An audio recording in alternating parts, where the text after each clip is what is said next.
Hey everybody, happy Tuesday afternoon and welcome back into another episode of Great Quarter Gals. I'm Kaylee Nix. This is our show here at FreightWaves where we highlight incredible women doing amazing things in the freight space. Normally, I'm here with my co-host and partner in crime, Grace Sharkey, but she is off doing awesome things this week at Manifest in Las Vegas. So we're riding solo today, but I'm super excited for you guys to be here with me. We've got a great guest on the way with honestly a really hot button topic to talk about, really get you guys maybe in the headspace if you're trying to look for a new job during this crazy economic time. Normally, we start off with the news here on Great Quarter Gals, and our biggest story of the week this week is the weather. Of course, you guys know me. I do weather in the mornings on FreightWaves now, so who better to talk about this insane ice storm going on from the plains all the way up through the deep south. That's what we're going to hit on this morning before we get to our guest. So let's check it out right now. We've got the radar up behind me, and it's really just been a gigantic mess everywhere from the deep south parts of Texas down to the Texas-Mexico border, even up through central Texas, Dallas, Fort Worth, Austin, you name it. We've got incredible ice and winter precipitation going on up there right now. So this is what the radar looks like. And so far, the bulk of the wintry precip, this is snow, freezing rain, sleet all mixed in, stretches literally from that Texas-Mexico border down along the I-10 corridor up into the Dallas-Fort Worth metro. As of earlier this morning, about 1 o'clock in the afternoon here Eastern time, there's a complete ground stop between Dallas-Fort Worth and Austin, so no planes flying at all in the air there today. Hopefully that's going to be lifted here in the next few hours as we get some drier air working on in. But they're expected to get more snowfall as we continue to move throughout the day today.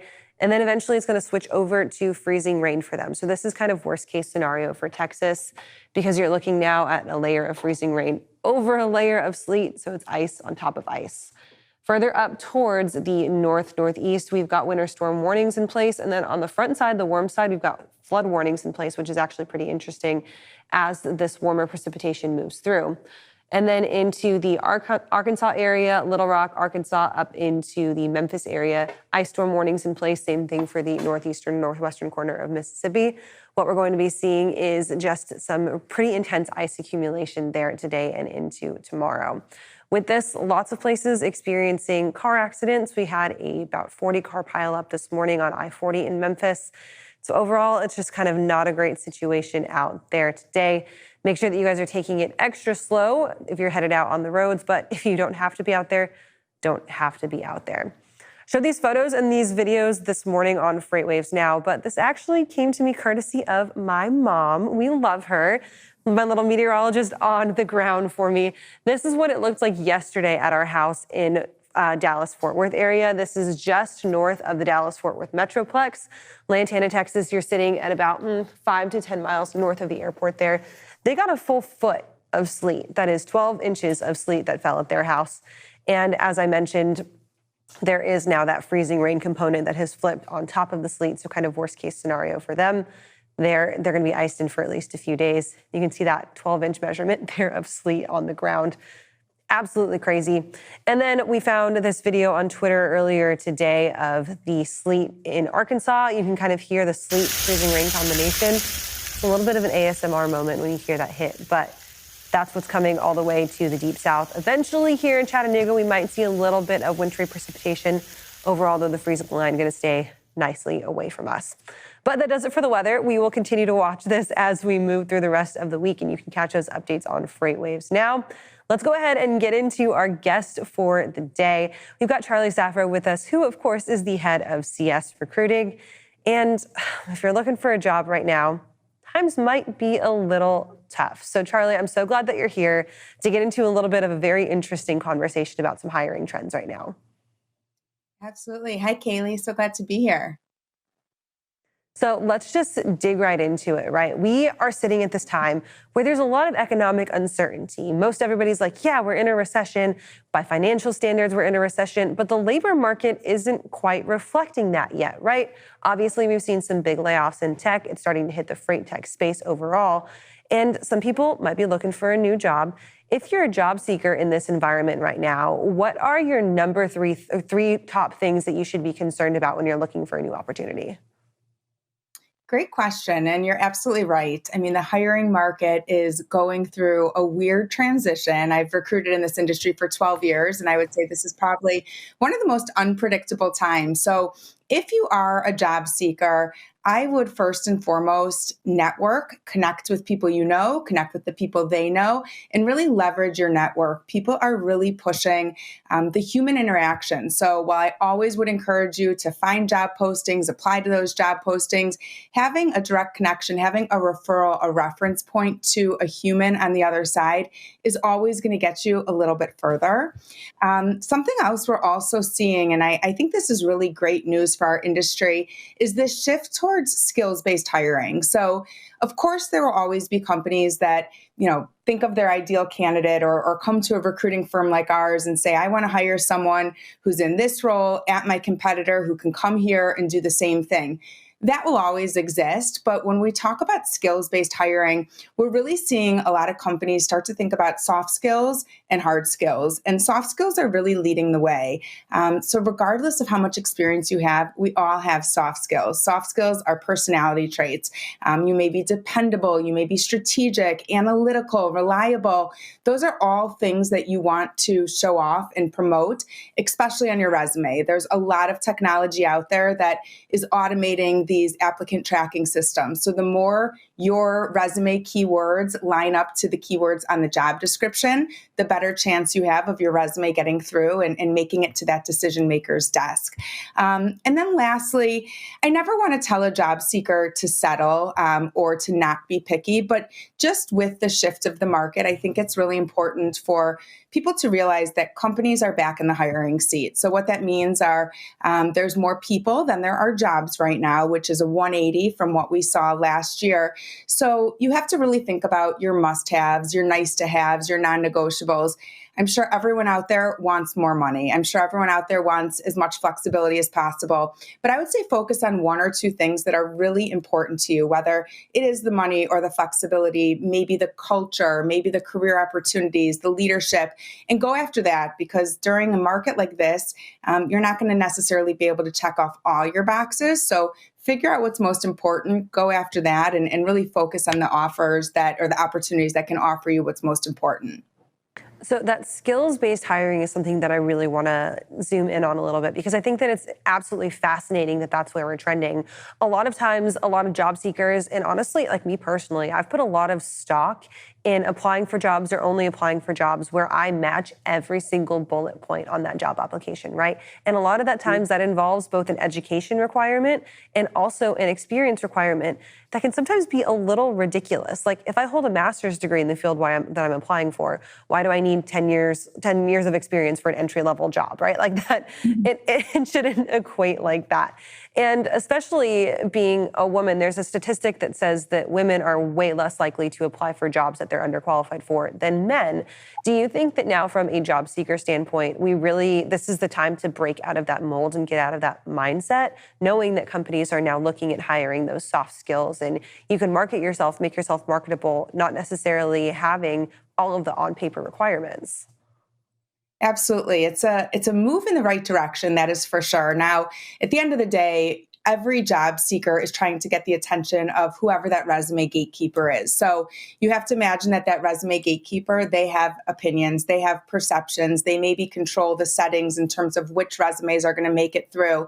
So I'm very hopeful that with the market the way it was last year, employers have really learned what's important. Their talent brand is important. Their communication, response time, transparency throughout the process is important. No matter who's in the driver's seat, companies have really stepped it up. And I think this skills-based hiring is part of this new phase of open-mindedness, if you will. So again, having a human connection anywhere in the network is always going to help you get the attention. But then once your resume is in front of them, really playing up those soft skills, showing what you're capable of doing, not necessarily just focusing on what you've already done.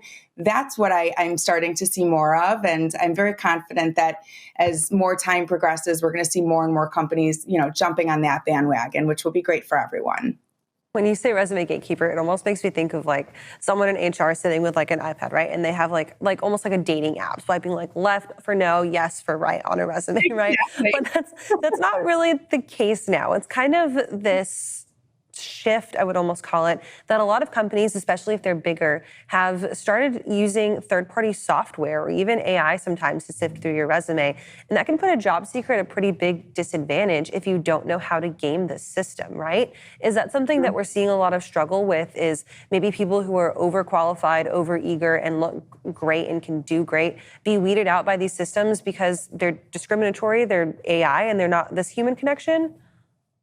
Absolutely. I mean, it's something that at our firm with our technology, we've always avoided. And, I will go up in the debate any day that it might not be as efficient as we can be, but it's fair, it's honest, it's unbiased. So as experts in our industry, we know what to look for. We don't need to have settings on our ATS system to make sure some people, get swiped left and some people get swiped right. We're really looking for that quality skill set. We're looking for the career progression. We also want to see a little bit of that human side on their resume. So whether that's a summary or a mission statement, tell us a little bit about you. What are your interests and hobbies? So that is all part of the game, but there is technology is always going to be up against us. And it really just comes down to who's operating the technology and what are the company's philosophies on the other side. I think it's also really important right now just to take a beat and think about what I said at the beginning with our market. There are more people than jobs right now. So just to defend the hiring companies for a quick moment, they are getting more applications than ever. So there are companies that have no choice but to put some filters on how they receive these resumes. There are companies that are behind on reviewing resumes and getting back to people because the amount of applications, just the sheer volume, is higher than ever. So it's really this cyclical effect that at the end of the day, candidates, job seekers are creating this overload, but it still is the hiring company's responsibility to sift through those resumes, hopefully to respond to every person, whether you move forward or not, and to look at them fairly and equally so you can move the right people forward. So when you're talking about building out that ideal almost profile as a job candidate, right? Thinking again back to like this dating app analogy, you obviously want to have a resume that sticks out and is good filterable either by an AI system or by a human element. You want to make sure that you have a presence, whether that's a good presence on social media or that human connection that you mentioned. What about the value of the cover letter? Do you still think from a recruiter standpoint, there's a lot of value being placed on a cover letter? Is that kind of this initial handshake that it used to be in business? Or is it kind of this outdated method that isn't necessarily useful anymore when you can search someone on LinkedIn and glean more about them in 3 seconds than you could reading a cover letter? In my opinion, it is outdated. And I mean, I don't think I have asked for a cover letter in my entire career as a recruiter. I don't think I've looked at a cover letter probably in the last 2 or 3 years, just with the way the market's been and the candidate pool we've seen. So to me, cover letters are unnecessary. I totally agree. I'm going to open someone's LinkedIn profile, and within 30 seconds of scanning, I'm going to know about that person. I'm going to pick up on their vibe, their energy, their passions, their desires, their interests. A cover letter is generic, no matter how you spin it.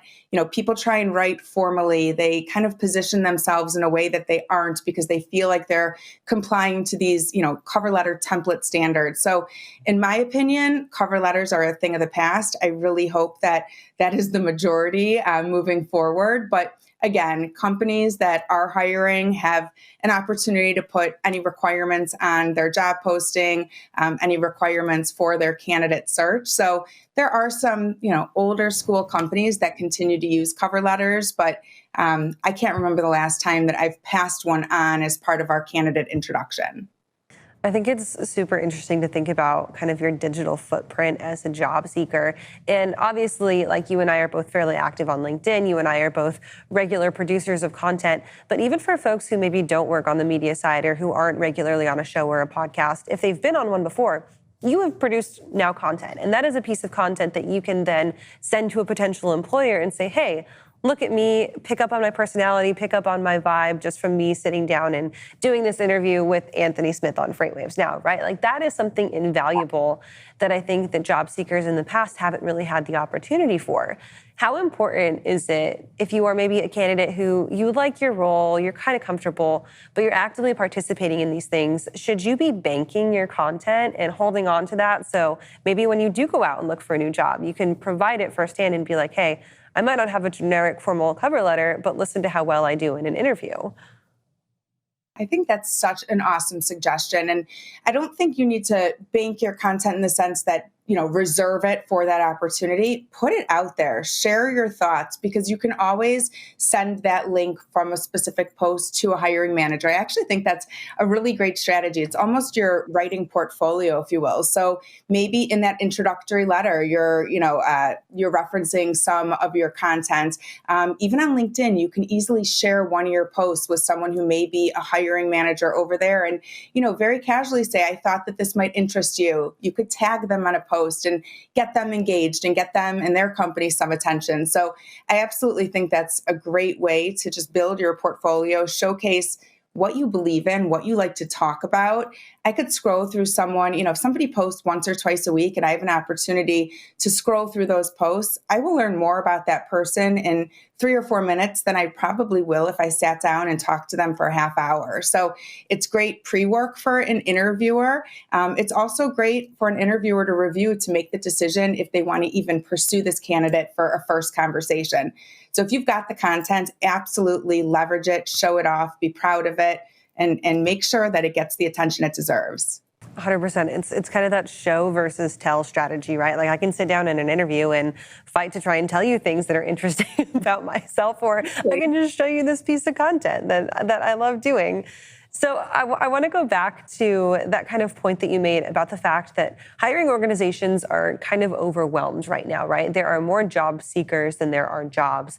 And it's been this very intense flip from the trend that we saw kind of mid-2021 through the start of 2022 that's putting a lot of stress on job seekers specifically. And I think a lot of people are finding that they are throwing a lot of things out there into the ether and not getting any responses.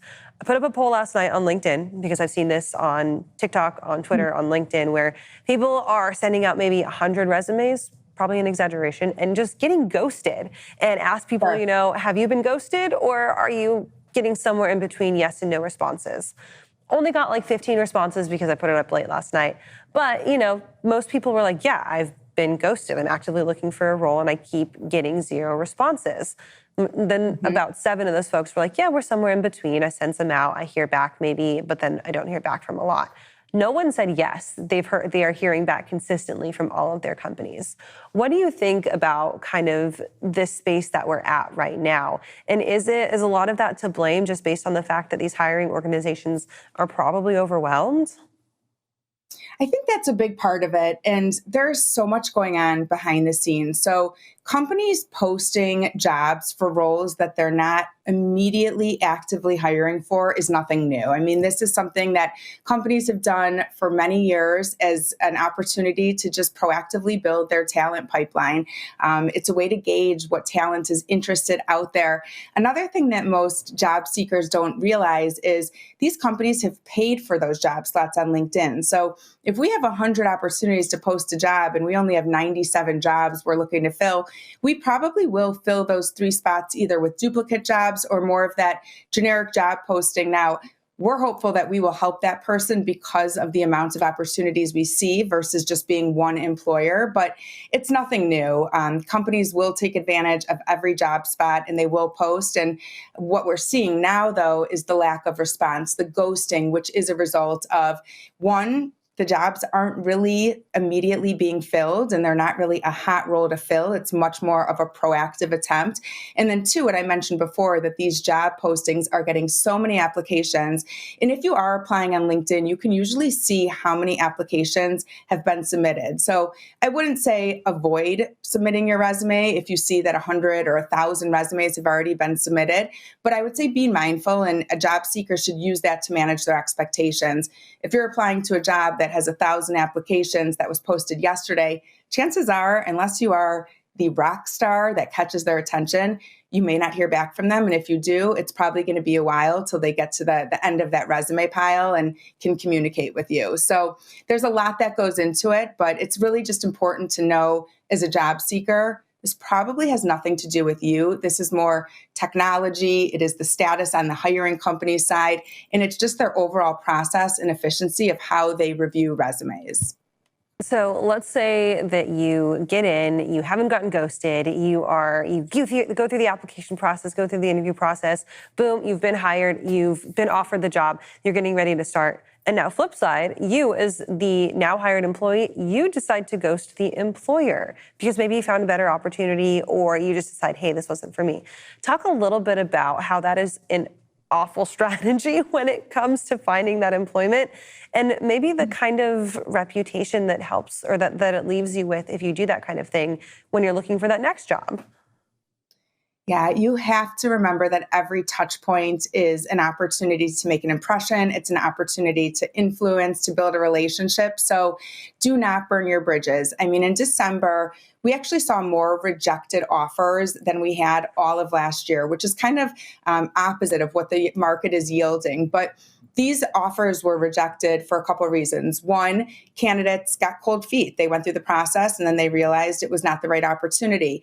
Two, candidates got counteroffers. Maybe it was intentional, maybe not. But when they went to resign at their current employer, they sweetened the deal and got them to stay. And thus they rejected the new offer on the table. And then also candidates may have multiple offers, regardless of the situation in the job market. You never know what's going on, how active these candidates are, how connected they are, how qualified they are. So it's really important as a candidate to remember if you are in that situation, for whatever reason you are turning down a job offer, do it with integrity, do it with honesty. As a recruiter, I would much rather know you are rejecting this job because you have another job that's better because of X, Y, and Z, so I can help you in the future, so I can give my clients some honest feedback. So that's my advice is be honest. There's nothing to lose. Just be a good human and be nice. Exactly.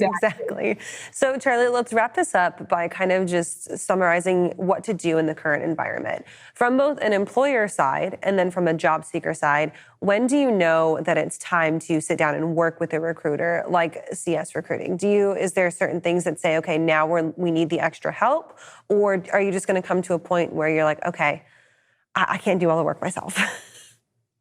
As a job seeker or a hiring company? Both ways. So let's do job seeker first and then hiring company second.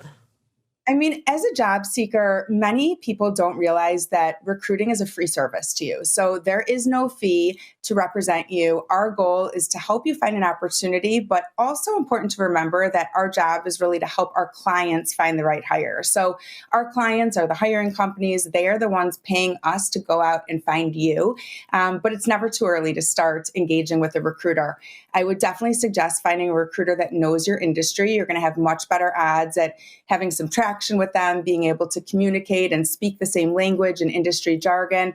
And they're really going to be able to make sense of what you've done and what you want to do.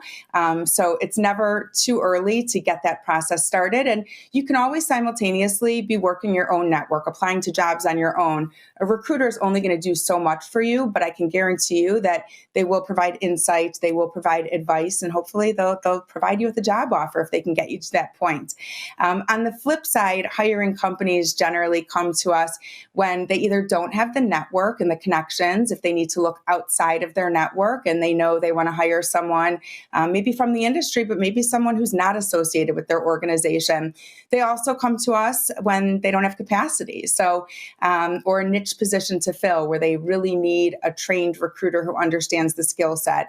So even though there are, more job seekers than jobs right now, I will tell you, we still are engaged with many, many hiring companies that are looking for great talent. And the reason they're leveraging our services is because we have that network and we have that knowledge. There are lots of fish in the sea, but our goal is to go out, find the right person, the right people for them to evaluate, and hopefully get those people to the top of their resume list because that's what we were hired to do. So on both sides of the table, I would absolutely say, align with the recruiter, just make sure it's the right recruiter based on the specs and where you're focused. So obviously, transportation, logistics, supply chain, we are in that space. If people want to reach out to you guys at CS Recruiting, maybe they're looking for their next opportunity and want to be represented, where can they go to do that? They can go to LinkedIn, look up our company page, CS Recruiting, connect with me, Charlie Saffro. You can also see all of our job postings, both on LinkedIn and on our website. And I will promise you, those are real job postings that we are being hired to fill, and there is an immediate vacancy. So if nothing else, we'll get back to you and hopefully steer you in the right direction. Incredible, Charlie. Thank you so much for joining us. We appreciate it, and we will see you next time. Thanks, Kaylee. All right, head on over to LinkedIn to connect with Charlie and her team. Also, I'd love to connect with you guys on LinkedIn as well. Thank you all so much for joining us for today's episode of Great Quarter Gals. Make sure you guys go connect with Grace Sharkey on social media, whether that's LinkedIn or up on Twitter. She is at that Manifest conference in Las Vegas, as I mentioned. Lots of FreightWaves representation there. Tim Dooner, Craig Fuller, Alan Adler, all of that great FreightWaves talent out putting great content as well. So go and give them a follow as well.